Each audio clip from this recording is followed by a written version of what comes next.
بلال بھائی میں ادھر روات سے ہوں، پنڈی کے قریب. میرا ایک سوال تھا علی بھائی سے. وہ سوال یہ ہے کہ مسند احمد کی 11395 نمبر حدیث کے حوالے سے پوچھنا تھا، جس میں الفاظ ہیں انی تارکم فیکم خلیفتین، کہ میں تمہارے اپنے بعد تم میں 2 خلیفے چھوڑ کے جا رہا ہوں. خلیفتین کے الفاظ موجود ہیں عربی متن پڑھیں گے تو حدیث میں. حدیث نمبر کیا ہے؟ ہاں جی، حدیث نمبر 11395 11395 مسند احمد کی. اب ٹھیک ہے. علی بھائی کا جو موقف ہے کہ نبی علیہ السلام نے خلیفہ قرآن چھوڑا ہے، تو پھر یہاں پر یعنی کہ اس حدیث میں واضح الفاظ موجود ہیں کہ میں تمہارے میں 2 خلیفے چھوڑ کے جا رہا ہوں، ایک اللہ کی کتاب اور دوسرے میرے اہل بیت فی اطرتی اہل بیتی کے الفاظ موجود ہیں. اب آپ کو پتہ ہی ہوگا کہ خلیفتین عربی میں 2 خلیفہ کو کہتے ہیں.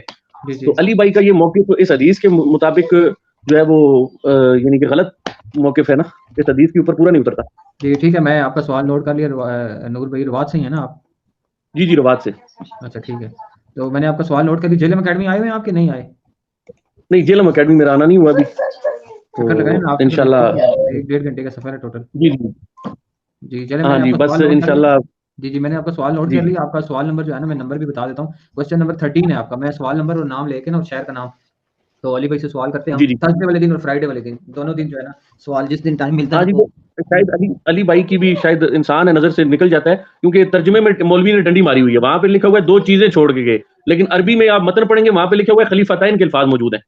خلیفتین کہتے ہیں 2 خلیفہ کو، اور ساتھ موجود ہے کہ میں وہ 2 خلیفہ کون سے ہیں وہ رسول اللہ نے بتایا ہے، فی اطرتی اہل بیت اور کتاب اللہ، دونوں کا ذکر موجود ہے 11395 میں مسند احمد. صحیح، چلے ٹھیک ہے. میں نے آپ کو سوال نوٹ کیا، حدیث نمبر لکھ کے علی بھائی سے جواب لے لیں گے. ٹھیک ہے جی بھائی. نیکسٹ کوسچن ہے، کوسچن نمبر 13 ہے. نور بھائی کا روات سے، وہ پوچھ رہے ہیں مسند امام احمد میں حدیث ہے 11395. اس حدیث میں 2 خلیفہ چھوڑ کر جا رہا ہوں نبی صلی اللہ علیہ وسلم نے فرمایا ہے، اور آپ کے موقف کے مطابق وصی رسول صرف قرآن ہے، تو اس میں تضاد کیوں ہے؟ یہ کوئی تضاد نہیں ہے. پہلی تو بات ہے یہ جو آپ روایت پیش کر رہے ہیں نا، اور آپ کہہ رہے تھے کہ ہو سکتا ہے علی بھائی کو پتہ نہ ہو. جناب علی بھائی کو آج سے 10 سال پہلے کی یہ روایت پتہ ہے. یہ روایت انتہائی کمزور ہے مسند احمد کی. اس میں شریک القاضی مدلس ہیں اور ان سے روایت کر رہے ہیں. ہے سکہ راوی ہیں، اگرچہ ان کے اوپر شیعت کا الزام ہے، لیکن ہم اس الزام کو نہیں مانتے. محدثین جب کسی راوی کو شیعہ کہتے ہیں تو اس سے مراد روافظ نہیں ہوتے، بلکہ اس سے مراد وہ ہیں جو حضرت علی کی فضیلت کے قائل ہیں. وہ سکہ اور صدوق راوی ہیں، لیکن وہ تدلیس کرتے ہیں. اور مسلم کے مقدمے میں ہے کہ مدلس کی آنے والی روایت سما کی تصریح کے بغیر قبول نہیں ہوگی.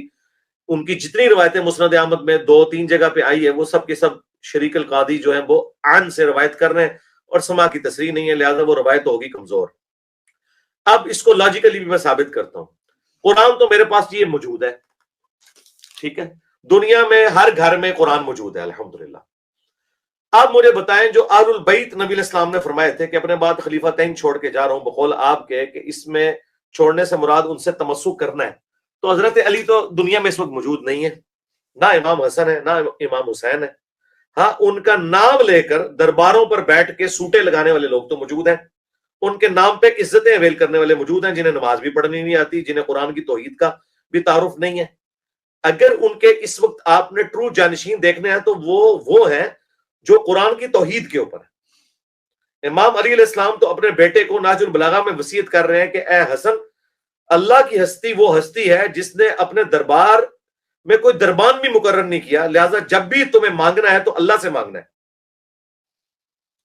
لیکن علی کے ماننے والے مرے ہوئے لوگوں سے مانگ رہے ہوں تو وہ دیکھیں کہ وہ کس مذہب کے اوپر ہے. علی نے تو اللہ سے مانگنے کا حکم دیا تھا. تو جب تک توحید کلیئر نہیں ہوگی آگے معاملات چل ہی نہیں سکتے. قادیانیوں سے ختم نبوت پہ بات ہوگی، قادیانی کہیں جی ختم نبوت کو چھوڑو، ہم سے رفع الدین پہ بات کرو، کیونکہ قادیانی بھی تو حنفی ہے نا، وہ رفع الدین نہیں کرتے. ہم کہیں گے ہمارے پاس دلائل موجود ہے لیکن ہم نے وہاں پہ آنا نہیں ہے. پہلی بات ختم نبوت ہے. ایتھیسٹ سے ہم کوئی چیز ڈسکس نہیں کریں گے جب تک ایگزسٹنس آف گاڈ کا مسئلہ حل نہیں ہوتا. لہذا جب تک قرآن کی توحید خود اہل تشیع کے ہاں ملتا ہے کہ امام جعفر صادق علیہ السلام کا قول ہے کہ ہماری بھی کوئی بات تم تک پہنچے جو قرآن کے خلاف ہو اسے چھوڑ دو. تو پریکٹیکلی تو جو لوگ اس وقت پریکٹیکلی ان کے نام لینے والے ہیں، ان کے عقیدوں میں تو اتنے بڑے لیول کا شرک موجود ہے جو قرآن سے صراحتاً ٹکراتا ہے. اور یہ کچھ شیعہ علماء بھی مانتے ہیں، کچھ بانگ دول مانتے ہیں، کچھ چھپ چھپا کے مانتے ہیں اس بات کو. تو اگر خلیفتین سے مراد یہ آپ یہ لے بھی رہے ہیں تو قرآن تو میرے سامنے موجود ہے.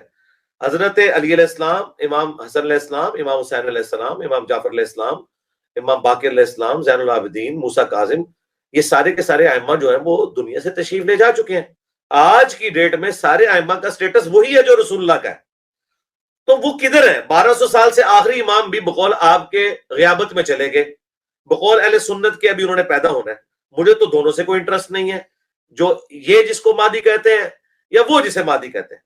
میرے لیے تو مہدی وہ ہے جو آج کے دور میں قرآن و سنت کی تعلیمات مجھے بتائے، وہ مہدی ہے ہمارا. اور اگر میری اس سے کمیونیکیشن نہیں ہو سکتی تو اس کا ہونا یا نہ ہونا میرے لیے برابر ہے. اور جائیں یہ گورے کی عدالت میں ہمارا مقدمہ رکھیں، پہلی پیشی میں آپ کا فارغ ہو جائے گا کہ آپ کس طرح کی الوژن کے اندر زندگی گزار رہے ہیں، کس طرح کے معاملات کے اندر چل رہے ہیں. یہ تو اسی طریقے سے جیسے حنفی کہتے ہیں امام حنیفہ نے فرما دیا. بھائی امام حنیفہ کو نہ ٹرین کا پتا، نہ انہیں قطبین پہ نماز کے مسئلے کا پتا، نہ انہیں انتقال خون کا پتا. ان کے زمانے کے مسئلے ہی نہیں تھے، نہ ویڈیو کیمرے کا مسئلہ. اس طریقے سے جو ائمہ اہل بیت ہیں یا صحابہ کرام ہیں، ان کے زمانے میں آج کے یہ والے مسائل ہے ہی نہیں تھے. کون سی ایسی خاص بات ہے جو آپ نے ان سے لینی ہے جو قرآن و سنت میں موجود نہیں ہے؟ ہمیں وہ چیزیں تو بتائیں نا. عقیدہ تو قرآن میں ہے، اور ہمیں کوئی حدیث، کوئی کسی امام کا قول جو ایک بندے نے دوسرے سے سنا، دوسرے نے تیسرے سے سنا، اور انہی راویوں میں سے چند محدثین ان کو جھوٹا کہتے ہیں، کچھ ضعیف کہتے ہیں، ہمیں کوئی چیز مجبور نہیں کرتی کہ ہم قرآن کی صراحتاً جو تواتر کے ساتھ نقل ہوا ہے اس کے مقابلے پہ روایتیں قبول کر لیں اور قرآن کی آیات کو پس پش ڈال دیں. تو ہم رسول اللہ کو کیا منہ دکھائیں گے قیامت کے دن؟ تو اگر آپ اس روایت کو ٹھیک بھی مانتے ہیں خلیفہ تعین والی، تو وہ اسی حوالے سے ہے کہ قرآن اور اہل بیت بالکل. اگر آپ اہل بیت سے مراد اپنے ذاکرین اور مولویوں کو سمجھ رہے ہیں تو یہ تو وہ لوگ نہیں ہیں، نہ ان کی کمپیٹنسی ہے. اور 12 امام بھی ہیں تو ان میں سے بھی 12ویں کو بھی دنیا سے تشریف لے جائے ہوئے یا غیابت میں گئے ہوئے 1200 سال گزر چکے ہیں. بھائی کس دنیا میں آپ رہ رہے ہیں؟ دنیا بدل چکی ہے میرے بھائی.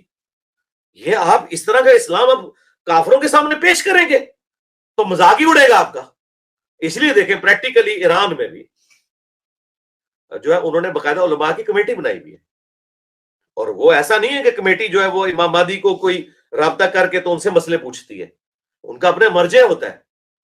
خامنائی صاحب ہے عراق کے اندر، سستانی صاحب ہے. تو پریکٹیکلی جو کام ائمہ اہل بیت اپنے زمانے میں کرتے تھے کہ لوگوں کو جدید فقہی احکام و مسائل پہ گائیڈ کرتے تھے، وہ اس دور میں امام مہدی نہیں کر رہے، چونکہ وہ تو قیامت میں ہے. وہ کر رہے ہیں سستانی صاحب، وہ کر رہے ہیں خامنائی صاحب، وہ دیوبندیوں میں کر رہے ہیں تقی عثمانی صاحب، بریلویوں میں کر رہے ہیں مفتی منیب الرحمان صاحب، اور صرف مسلمان کہلوانے والوں میں اور اسلام پہ فخر کرنے والوں میں انجینئر صاحب کر رہے ہیں. ٹھیک ہے. صلو علی محمد وعلی محمد، اللہم صلی علی محمد وعلی آل محمد واصحاب محمد وازواج محمد وامت محمد اجمعین الی یوم جی الدین. میرا دوسرا کویسچن یہ ہے کہ اچھا میں دوسرا کویسچن پوچھ رہا تھا وہ خلیفتین کے حوالے سے، لیکن کہ جس میں آپ نے بتایا تھا کہ شریک جو ہے مدلس ہے، وہ میں نے اس جب میں دیکھا میری ایک مدلس تفصیلی ویڈیو آئی ہے وہ نا، تو وہ بھی آپ دیکھ لیں. میں جی نے علی بھائی اس روایت، ہاں جی، میں نے اس روایت کی جو صحت ہے نا اس کے اوپر کلام کیا، اس کے مفہوم پہ کلام نہیں کیا. ہم خلیفہ تعین مانتے ہیں، قرآن اور اہل بیت کو مانتے ہیں، ثقلین بھی مانتے ہیں، خلیفہ تعین بھی مانتے ہیں. یار نبی علیہ السلام نے چھوڑے ہیں نا، یہ تو الفاظ کا چناؤ ہے کہ نبی علیہ السلام نے کہا میں اپنے بعد 2 بھاری چیزیں چھوڑ کے جا رہا ہوں. ان کو آپ خلیفہ تعین کہہ لیں، ثقلین کہہ لیں. میں نے یہ بھی پچھلے دنوں میری ایک ویڈیو اپلوڈ ہوئی ہے یوٹیوب پہ، آپ دیکھیں کیا امام مسلم آخری وقت میں شیعہ ہو گئے تھے. تو میں نے امام مسلم کی صحیح مسلم سے غدیر خون کی 4 حدیثیں بیان کی ہیں، قرآن اور اہل البیت والی. اور اس میں نے یہ جو مسند احمد کی روایت ہے نا جس پہ میرے سکم کا اظہار کیا تھا شریک القاضی کی تدلیس کی وجہ سے، اور شریک القاضی کی تدلیس کو تو میں مانتا ہوں، لیکن اکثر اہل سنت تو ان کو بڑی مشکل سے ہی ایک سکہ راوی ماننے کے لیے تیار ہے. ان کے اوپر جرح بھی بہت کی ہوئی ہے اہل سنت نے. تو میں کہتا ہوں کہ جی وہ اس چکر میں پڑھتا ہی نہیں ہوں. اہل البیت اور قرآن یہ خلیفتین بھی ہیں نبی علیہ السلام کے، اس میں تو کوئی شک نہیں ہے. لیکن اگر خلیفہ سے مانا کوئی مراد یہ لے گا کہ نبی علیہ السلام نے اپنے بعد کوئی نائب بنایا ہے کسی کو، جس طرح کہ حضرت سلیمان علیہ السلام حضرت داؤد علیہ السلام کے نائب ہوئے تھے، تو وہ اس لیے نائب ہوئے تھے کہ سلسلہ نبوت ختم نہیں ہوا تھا. تو نبی کا نائب نبی ہوتا ہے. اب چونکہ رسول اللہ کو ختم نبوت ہو چکی ہے، لہٰذا کوئی بھی ایسی چیز وہ ختم نبوت کو ڈاؤٹ فل بنا دے گی اگر آپ یہ کہیں کہ نبی علیہ السلام کا کوئی نائب ہے. کیونکہ نائب ہے نا تو پھر یہ لازمی ہونا چاہیے کہ وہ اللہ تعالیٰ سے ہمیں گائیڈ لائنز لے کے دے. ادروائز اس نائب کا میں نے کیا کرنا ہے؟ اگر اس نائب نے یہ کرنا ہے کہ نبی کی تعلیمات مجھے بتانی ہے، وہ تو کوئی بھی ہو سکتا ہے نبی کی تعلیمات بتائے. وہ تو نبی علیہ السلام کے کوئی ایک ساتھی تو نہیں تھے، وہ ابو ذر غفاری بھی نبی کی تعلیمات بتاتے تھے، وہ حضرت مقداد بھی نبی کی تعلیمات بتاتے تھے، وہ حضرت علی بھی نبی کی تعلیمات بتاتے تھے. تو اس طرح یہ سارے کے سارے خلفاء ہی ہیں. لیکن اگر کوئی کہتا ہے کوئی یعنی ڈیوائن اس طرح کا کوئی عقیدہ ہے تو یہ ختم نبوت کی جڑ کاٹنے والا ہے، کیونکہ نبی علیہ السلام کے بعد ختم نبوت ہو چکی ہے. اگر کوئی آپ کا وصی یا خلیفہ ہے تو لاجیکلی انٹرنیشنل عدالت میں ہمارا مقدمہ لے جائیں کہ انجینئر محمد علی مرزا کی ڈیمانڈ ہے کہ وہ خلیفہ کدھر ہے، میں اس سے ملنا چاہتا ہوں. اور اگر مجھے بتایا جائے کہ وہ تو نبی کے 30 سال کے بعد خود بھی فوت ہو گیا تھا اور اس کی اولاد میں بھی جو 12 خلیفہ ہوئے تھے ان میں سے بھی آخری کو قیامت میں گئے 1200 سال ہو گئے ہیں، تو میں کہوں گا کہ 1200 سال سے امت جس خلیفہ سے محروم ہے کہ اس سے استفادہ ہی نہیں کر سکتی تو خلیفہ کس کام کا ہے؟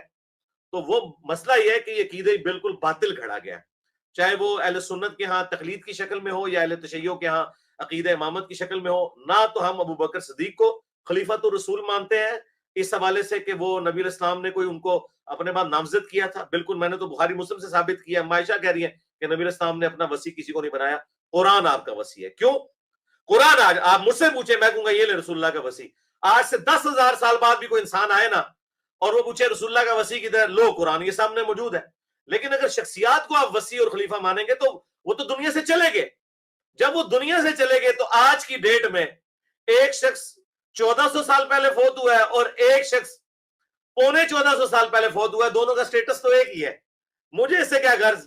میرے لیے تو بکر بھی فوت ہو گئے، میرے لیے تو علی بھی فوت ہو گئے، میرے تو نبی بھی فوت ہو چکے، تو مجھے تو کسی سے کوئی غرض نہیں ہے کیونکہ میرے سامنے نہیں نا موجود. ہاں تعلیمات ٹیچنگز وہ موجود ہے اور وہ ہے قرآن. ٹھیک ہو گیا؟ یہ ہمارا عقیدہ ہے.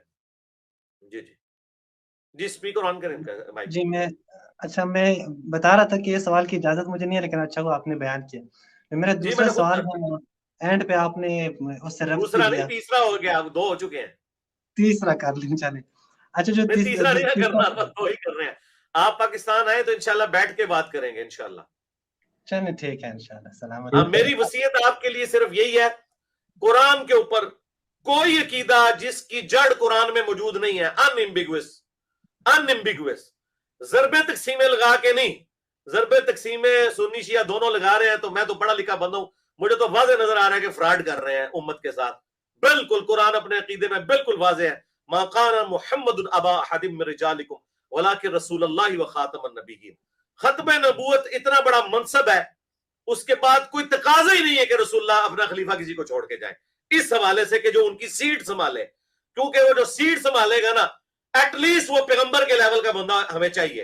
اور وہ تو حضور نے فرما دیا علی تیرے ساتھ تیری میرے ساتھ وہی نسبت ہے جو ہارون کی موسیٰ کے ساتھ، مگر میرے بعد کوئی نبی نہیں ہے. جب نبی نہیں ہے تو یہ معاملہ ختم ہو چکا، ختم نبوت. اور مولا علی کا جو رسول اللہ کی میت پہ خطبہ ہے ناج البلاغہ میں کہ رسول اللہ آپ کی موت باقی انبیاء والی موت کسی نہیں ہے، آپ کی موت نے آسمان کا زمین سے رشتہ ختم کر دیا. جب آسمان کا زمین سے رشتہ ختم ہو گیا تو چاہے ابو بکر ہو چاہے علی ہو، مجھے اس سے کوئی غرض نہیں. زیادہ سے زیادہ جو کچھ انہوں نے حضور سے سیکھا وہی مجھے سکھائیں گے. وہ اپنی طرف سے کوئی بات بتا ہی نہیں سکتے کیونکہ آسمان کا زمین سے رشتہ ختم ہو چکا ہے. ٹھیک ہو گیا؟ فی امان اللہ.